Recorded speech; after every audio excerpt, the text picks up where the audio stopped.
Hey, what's up, guys? This is Vivek back again with another video and you're watching Hello Educated. I mean Hello Educated. So last video हमने देखा था कि कैसे PHP का syntax हम define करते हैं और कैसे PHP लिखते हैं उस PHP स्क्रिप्ट के अंदर, है ना। और वहाँ पे हमने इको और प्रिंट में जो डिफरेंस होता है वो भी देखा था, कितने तरीके होते हैं उनको यूज करने के, वो सारे तरीके भी देखे थे, कमेंट कैसे करते हैं वगैरह वगैरह सब कुछ हमने देखा था। अब यहाँ पे हम देखेंगे वेरिएबल इन दी पीएचपी, क्योंकि लास्ट वीडियो हमने वेरिएबल देखा तो था लेकिन उसके बारे में सब कुछ नहीं। हमारे कुछ नए भाई बहन होंगे जिन्हें ये नहीं पता है कि वेरिएबल क्या होता है, या फिर उन्होंने इससे पहले कोई प्रोग्रामिंग लैंग्वेज नहीं पढ़ी है तो वेरिएबल को लेके बहुत कंफ्यूजन रहती है। तो इस वीडियो को देखने के बाद कोई भी कंफ्यूजन वेरिएबल से रिलेटेड आपके मन में नहीं रहेगी, ये मेरा मतलब वादा है ना। तो चलिए स्टार्ट कर लेते हैं, लेकिन उससे पहले मैं चाहूँगा कि हमारे चैनल को प्लीज़ सब्सक्राइब कर लीजिए और बेल आइकन को प्रेस कीजिए। बाकी लाइक शेयर तो बाद में, अगर आपको वीडियो अच्छी लगती है तो आप कर लेना, है ना। तो चलिए स्टार्ट करते हैं। तो सबसे पहले हम देखेंगे कि वेरिएबल है क्या। तो वेरिएबल जब भी कोई कहे तो एक ही बात दिमाग में रखना कि वेरिएबल हमारा एक कंटेनर है जिसमें हम कोई भी वैल्यू स्टोर करते हैं, है ना। तो अगर हम यहाँ पे देखें कि ये हमने कुछ इस तरीके से बॉक्स बना रखा है, मान लीजिए ये हमारी एक मेमोरी है, कंप्यूटर मेमोरी, और इसमें हमने एक कंटेनर बना दिया है छोटा सा जिसमें हमने वैल्यू रखी है। मान लीजिए अगर हम यहाँ पे लिख रहे हैं a=10, इसका मतलब ये है कि ए टाइप का हमने एक बॉक्स बनाया है जिसमें हमने वैल्यू रखी है 10। अगर हम ए सिर्फ डिफाइन कर रहे हैं तो इसका मतलब ये है ए सिर्फ हमारा बॉक्स बना है, इसमें कुछ भी नहीं रखा है। लेकिन ये पॉसिबल नहीं है डायनेमिक टाइप लैंग्वेज में, पीएचपी में, ना। तो वो क्यों नहीं है वो भी हम आगे देखेंगे, है ना। अब इसमें देख लेते हैं। तो ए और 10, ए हमारा यहाँ पे वेरिएबल हो गया और 10 हो गई वैल्यू।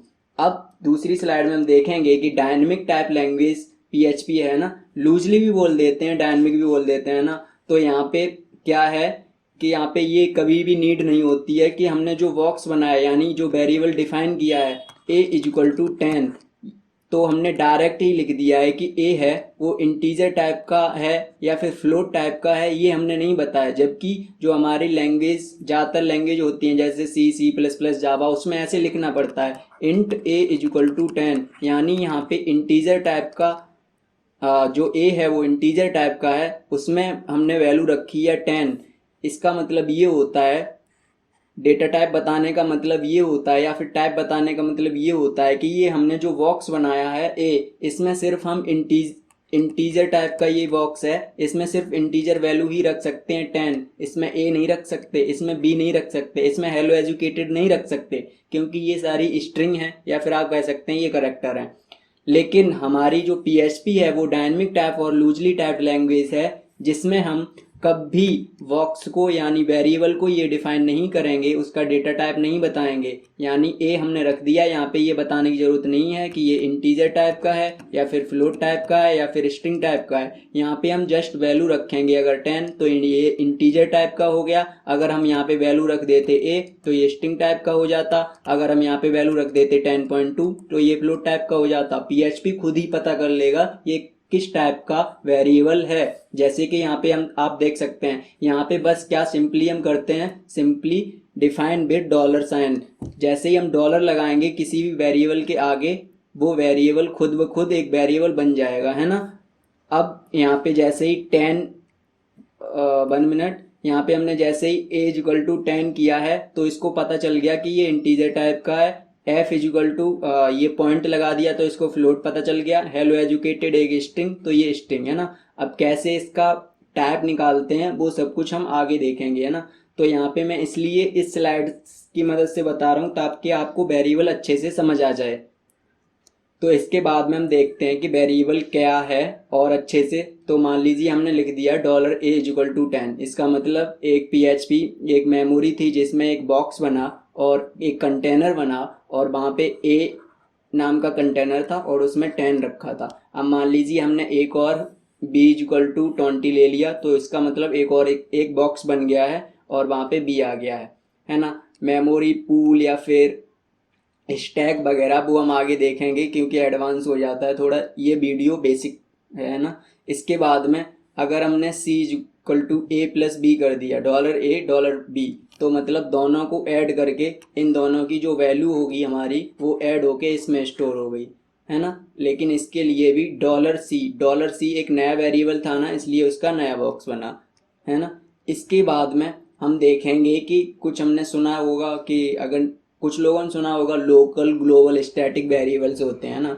तो सबसे पहले हम ग्लोबल देखेंगे। तो ग्लोबल जब भी हम स्क्रिप्ट के अंदर डायरेक्टली स्क्रिप्ट के अंदर हमने कोई भी वेरिएबल डिफाइन कर रखे हैं तो वो ग्लोबल वेरिएबल ही हैं। तो यहाँ पे हमने x इजिकल टू 4 लिया है और y इजिकल टू 7 लिया है, उनको जस्ट प्रिंट कराया, यहाँ पे x यहाँ पे y। और ये जो डॉट देख रहे हैं आप, इनको कहते हैं कंकेटिनेशन। और इसके बीच में ये एक हमने स्पेस दिया है, जो स्पेस आ रहा है हमारा।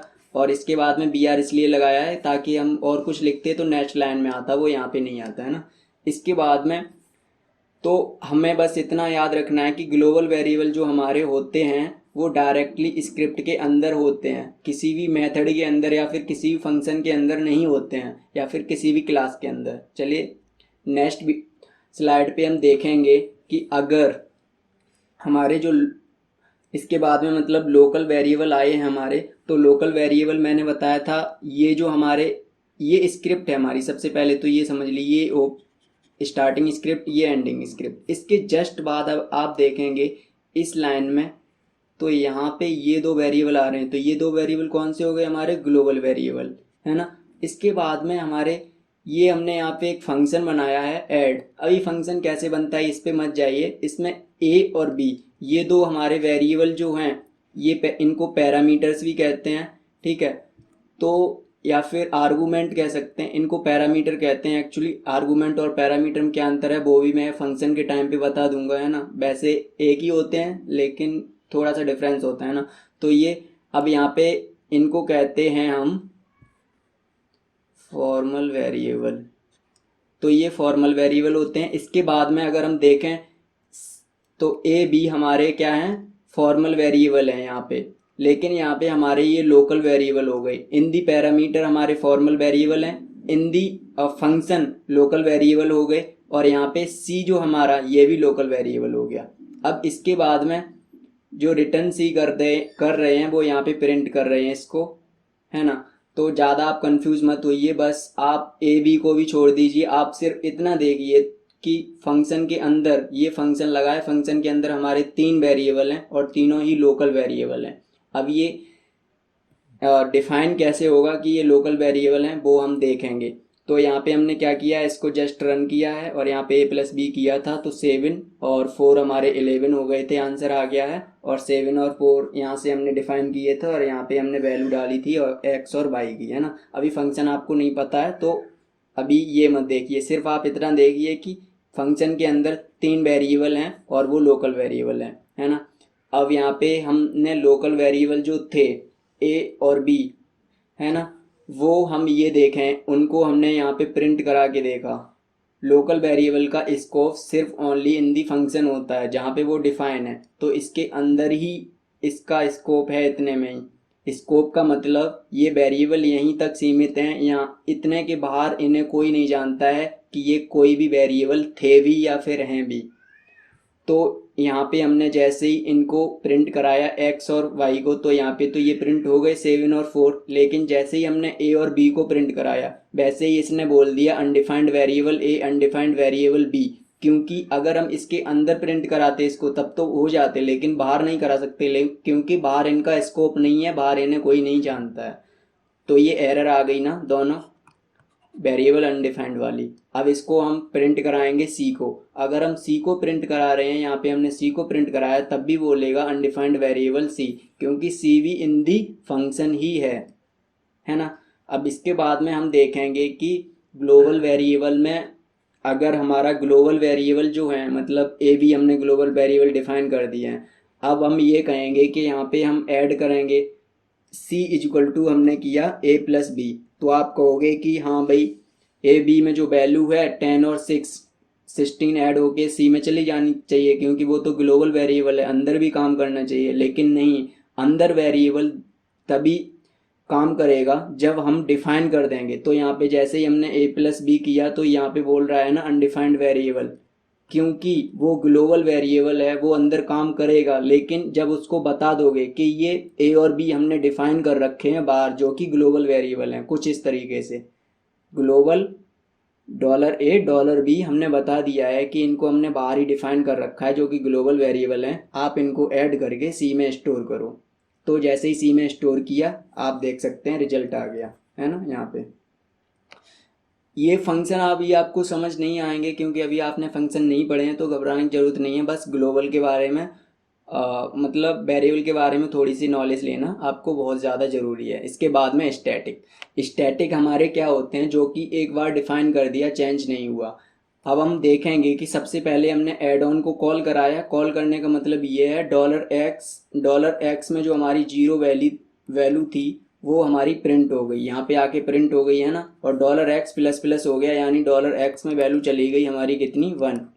अब हमने जब दोबारा से $x प्रिंट कराया तो दोबारा से $x को मतलब इस फंक्शन को कॉल कराया तो $x इज इक्वल टू 0, यानी $x जो बन था वो $x फिर से 0 हो जाना चाहिए था। लेकिन क्या हुआ कि ये स्टैटिक है, यानी एक बार जो हमारा बॉक्स बन गया, यानी यहाँ पे बॉक्स बन गया, x का जो बॉक्स था पहले उसमें 0 आया, ठीक है, वो प्रिंट हो गया। फिर इसमें क्या हुआ कि ये प्लस हो गया, यानी यहाँ पे ये 1 हो गया है ना।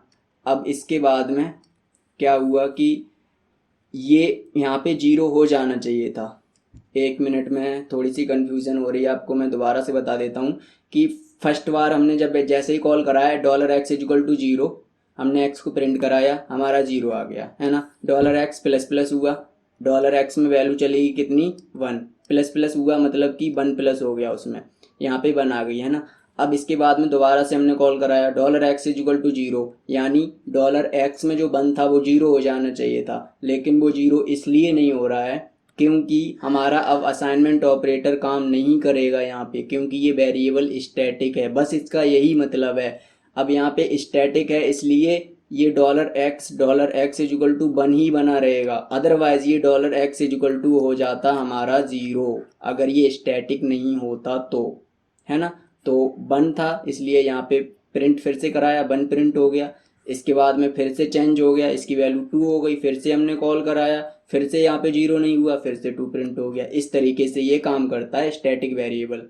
तो हमने स्लाइड्स के थ्रू तो देख लिया, लेकिन मुझे लगता है एक बार थोड़ा सा प्रैक्टिकल करके देख लेना चाहिए, ताकि मतलब स्लाइड से तो बहुत जल्दी जल्दी हो जाता है। तो हम जस्ट यहाँ पे सबलाइम ओपन कर लेते हैं अपना और इसको जस्ट सेव करते हैं जाके। तो आपको सेव तो पता ही है कहाँ करना है, सी में जाके और जैम्प में जाके htdocs php एक फोल्डर बना रखा जो हमने php, और यहाँ पे हम var.php के नाम से ये इस फाइल को बना लेते हैं। और यहाँ पे जस्ट हम php की स्क्रिप्ट को यूज करते हैं, php की स्क्रिप्ट। तो सबसे पहले हमने देखा था कि वेरिएबल कैसे डिफाइन करते हैं। तो वेरिएबल डिफाइन करने के लिए जस्ट डॉलर लगाएंगे, $a इज इक्वल टू 10। तो इसको प्रिंट करने के लिए हमें पता है प्रिंट मेथड होता है, तो $a यहाँ पे लिख देंगे और इसको जस्ट सेव। और इसको रन कराने के लिए हम क्रोम खोलेंगे। क्रोम खोलने के बाद यहाँ पे जस्ट लोकल होस्ट लिखना है और इसको रन कराना है। तो php आ गई हमारी फोल्डर, और यहाँ पे बेर, तो यहाँ पे देख सकते हैं आप 10 आ गया है ना। अब इसके बाद मैंने बताया था कि php is the dynamic type और लूजली टाइप्ड, है ना। तो हम सबसे पहले इसको चेक कर लेते हैं। तो यहाँ पे जैसे ही हमने $a इज इक्वल टू 10 किया, इसके बाद में कुछ भी कर लेते हैं। इसके बाद में $f इज इक्वल टू हमने कोई फ्लोट नंबर ले लिया यहाँ पे, और इसके बाद में हम एक स्ट्रिंग ले लेते हैं।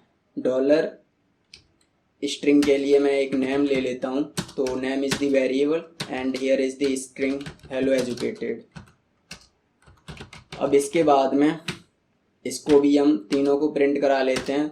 तो यहाँ पे प्रिंट कराने के लिए आप मेथड और देख सकते हैं प्रिंट कैसे करा सकते हैं इसको, $a, और यहाँ पे मैंने कंकैटिनेशन कर दी, ये स्पेस हो गया हमारा। फिर से हमने डॉट लगाया फॉर दी कंकैटिनेशन $f, फिर से एक डॉट लगाया फॉर दी कंकैटिनेशन, और here is the space. And फिर से हम यहाँ पे एक जो हमारा नेम था उसको हमने यहाँ पे प्रिंट करा दिया। और यहाँ पे एक और कंकैटिनेशन यहाँ पे, और यहाँ पे मैं लगा देता हूँ br for the next line, ताकि हम इसके बाद जो भी लिखें वो नेक्स्ट लाइन में आए। तो यहाँ पे मैंने जैसे ही प्रिंट कराया तो देख सकते हैं आप, तो यहाँ पे मैं बी आर यहाँ भी लगा देता हूँ ताकि ये अलग हो जाए। एक्चुअली यहाँ पे नहीं, यहाँ पे जहाँ मैंने प्रिंट कराया, तो यहाँ पे कंकेटनेशन और this is the we are for the next line. तो आप देख सकते हैं 1 हमारा आ गया है, ठीक है। इसके बाद जो हमारी ये वैल्यू फ्लोट थी, इसके बाद जो हमारा हेलो एजुकेटेड था। इस तरीके से आप वेरिएबल को डिफाइन कर सकते हैं और उनको प्रिंट कर सकते हैं। इसके बाद हमने देखे थे ग्लोबल वेरिएबल, स्टैटिक वेरिएबल, और कौन से थे हमारे स्टैटिक, ग्लोबल। तो सबसे पहले हम ग्लोबल देखते हैं, उसके बाद में स्टैटिक लोकल भी देखेंगे, है ना। तो जितने भी ये वेरिएबल हमने डिफाइन किए हैं ये सारे ही ग्लोबल हैं, है ना।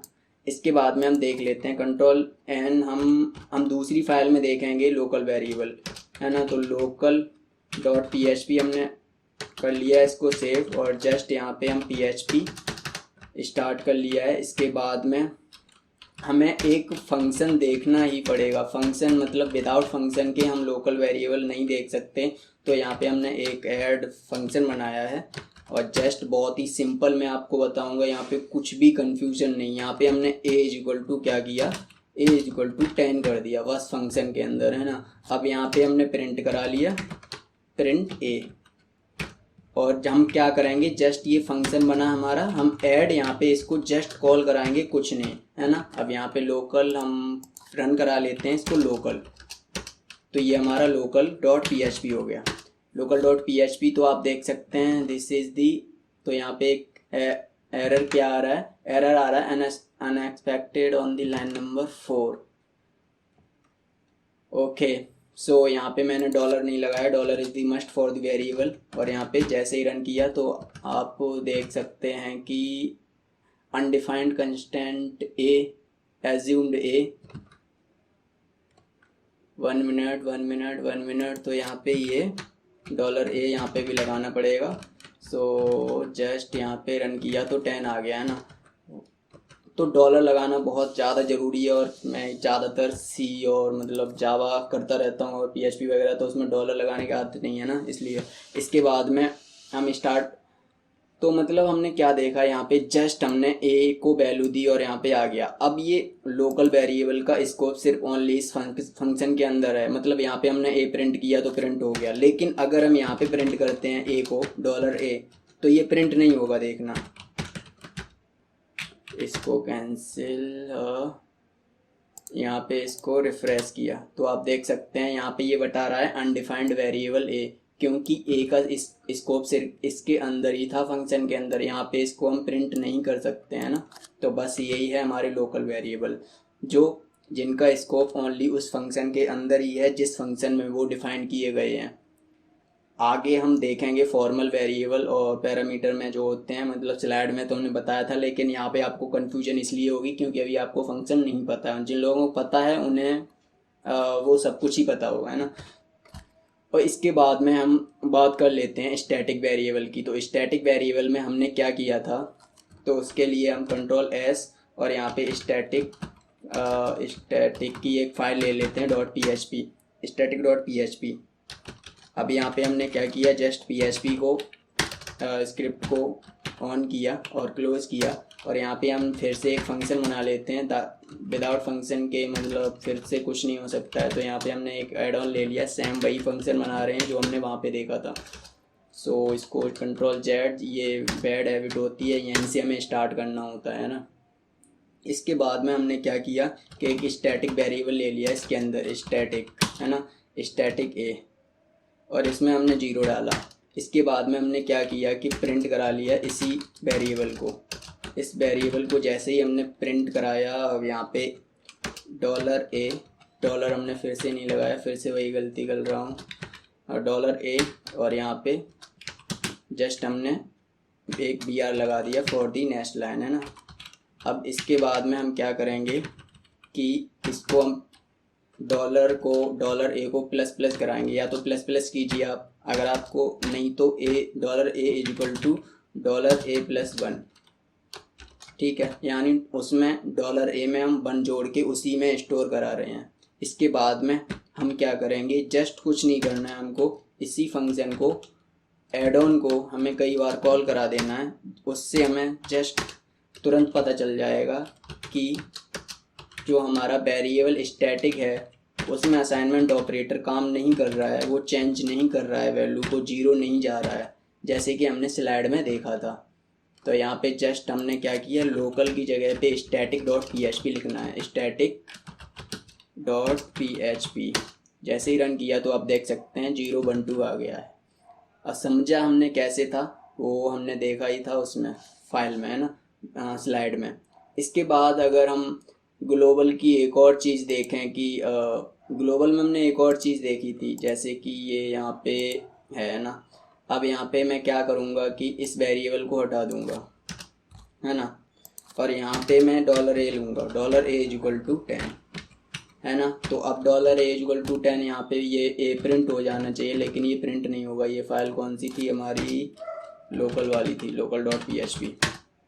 तो आप देख सकते हैं अनडिफाइंड वेरिएबल ए, जबकि यहाँ पे ग्लोबली डिफाइन कर दिया है, ये कहीं भी यूज कर सकते हैं, लेकिन नहीं, ऐसा पाइथन और पीएचपी में नहीं है कि ग्लोबल वेरिएबल को कहीं भी तुरंत ही आप यूज कर लें, ऐसा नहीं है। यहाँ पे आपको बताना पड़ता है कि ग्लोबल जो है हमारा फंक्शन के अंदर अगर $a, तो यहाँ पे हमने बता दिया कि $a ग्लोबल है, तो इसको पता चल गया ये ग्लोबल बाहर जाएगा, फिर ढूंढेगा ए, तो ए में 10 उसे मिल जाएगा। अब ये प्रिंट कर देगा, यहाँ पे प्रिंट करके देख सकते हैं 10 प्रिंट हो गया, है ना।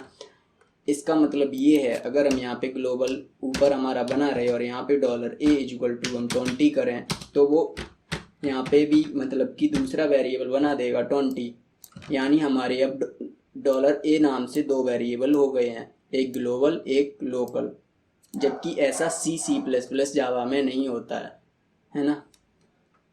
तो आपको समझ आ गया होगा। एक और चीज़ है हमारी यहाँ पे, जैसे $a हमारा हो गया, $b=, हमने यहाँ पे 50 कर दिया, फिर कुछ भी कर दिया, $c=, यहाँ पे हमने कुछ भी और वैल्यू ले ली एक। अब यहाँ पे क्या है कि जितने भी हमारे ग्लोबल वेरिएबल होते हैं उसका एक एरे बनाता है PHP, है ना। तो उन एरे को भी हम मतलब अभी हम क्या कर सकते हैं यहाँ पे कि एक हमारा मेथड ये है ग्लोबल को एक्सेस करने का, यहाँ पे हम ग्लोबल लिखें और $a, $b, $c, इस तरीके से एक्सेस कर सकते हैं। यहाँ पे जितने भी ये हैं इनको हम प्रिंट करा सकते हैं सेम, $a हो गया, $b हो गया और $c हो गया यहाँ पे। अब इनको जैसे ही प्रिंट कराएंगे तो ये प्रिंट हो जाएंगे, है ना। यहाँ पे मैं लगा देता हूँ for the BR for the next line, तो ये हमारा BR हो गया है। इसको ही मैं कॉपी पेस्ट कर देता हूँ ताकि टाइम वेस्ट ज़्यादा ना हो, कंट्रोल V, है ना। अब आप देख सकते हैं सिंपली ये हमारी वैल्यू आ गई है ABC की, ठीक है।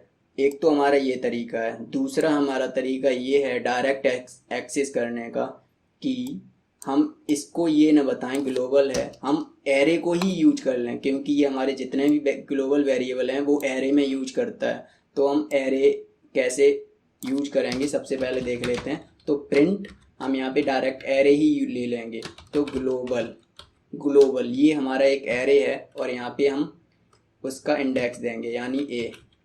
सो गाइस हमें करना क्या है यहाँ पे कि डॉलर लगाना है, और ये ग्लोबल है ना, तो एरे है इसलिए ये ग्लोबल्स होगा, क्योंकि ग्लोबल्स वेरिएबल को स्टोर करेगा। और ये हमारा जो इंडेक्स है वो इस तरीके से लगेगा, और इसको हम जैसे ही रन करेंगे तो ये 10 आ गया, है ना। तो ये हमारा एक दूसरा तरीका हो गया है इसको एक्सेस करने का। अब जैसे हमें यहाँ पे क्या करना है, अगर हमें दूसरे भी ये वेरिएबल्स प्रिंट कराने हैं तो जस्ट हम इसको मतलब कि ग्लोबल कीवर्ड से नहीं, ग्लोबल्स ये हमारा एरे है, इसका इंडेक्स बी वेरिएबल को प्रिंट करना है तो इंडेक्स में हम B डालेंगे, और इस तरीके से हम देखेंगे कि प्रिंट हो जाएगा। इसके लिए अगर हमें कंकैटिनेशन करना है तो वही हम यहाँ पे BR लगा देंगे फॉर दी नेक्स्ट लाइन, और इसके बाद यहाँ पे भी concatenation for the next line. इस तरीके से आप कर सकते हैं, है ना। तो आप देख सकते हैं ये आ गया है। इसको मैं Ctrl+C और इसको ही Ctrl+V कर देता हूँ यहाँ पे, और यहाँ पे हमें क्या करना है, जस्ट C करना है फॉर दी इसके लिए, है ना, C वेरिएबल के लिए C इज़ दी इंडेक्स। तो इस तरीके से ग्लोबल वेरिएबल और काम करते हैं। तो हमने देखा कि वेरिएबल क्या होते हैं। वेरिएबल डिफाइन करने के लिए पीएचपी में सिर्फ हमें डॉलर साइन लगाना है आगे, और PHP is the loosely typed और डायनेमिक टाइप लैंग्वेज, जिसमें कि हम क्या करेंगे, कोई भी टाइप है उसका टाइप नहीं बताना पड़ता है हमें, जस्ट डॉलर साइन लगाएंगे हम, उसका टाइप हमें पता पीएचपी अपने आप ही पता कर लेगी, है ना। इसके बाद में हम क्या करेंगे कि अगर हमारा ग्लोबल वेरिएबल है तो उसमें अगर फंक्शन के अंदर हम डायरेक्टली उसको यूज नहीं कर सकते हैं विद दी ओनली, या तो ग्लोबल एरे के साथ यूज करेंगे या फिर ग्लोबल कीवर्ड के साथ यूज करेंगे, है ना। इसके बाद में हम क्या करेंगे कि अगर स्टैटिक वेरिएबल है तो उसका मतलब ये है कि वो चेंज नहीं होगा दोबारा से। अगर उसका चेंज होना है तो उसको हम सिर्फ ऐड या माइनस या सब्ट्रैक्ट कर सकते हैं, लेकिन उसको डायरेक्टली दोबारा से डिफाइन नहीं कर सकते हैं, उसको असाइन नहीं कर सकते दोबारा से। तो ये हमारा है वेरिएबल इन दी पीएचपी। तो उम्मीद है आपको वीडियो समझ आया होगा। टाइम आ गया है अब वीडियो को लाइक करने का और फ्रेंड्स के साथ शेयर करने का। तो चलिए मिलते हैं अगली वीडियो में, तब तक के लिए हैव अ गुड टाइम।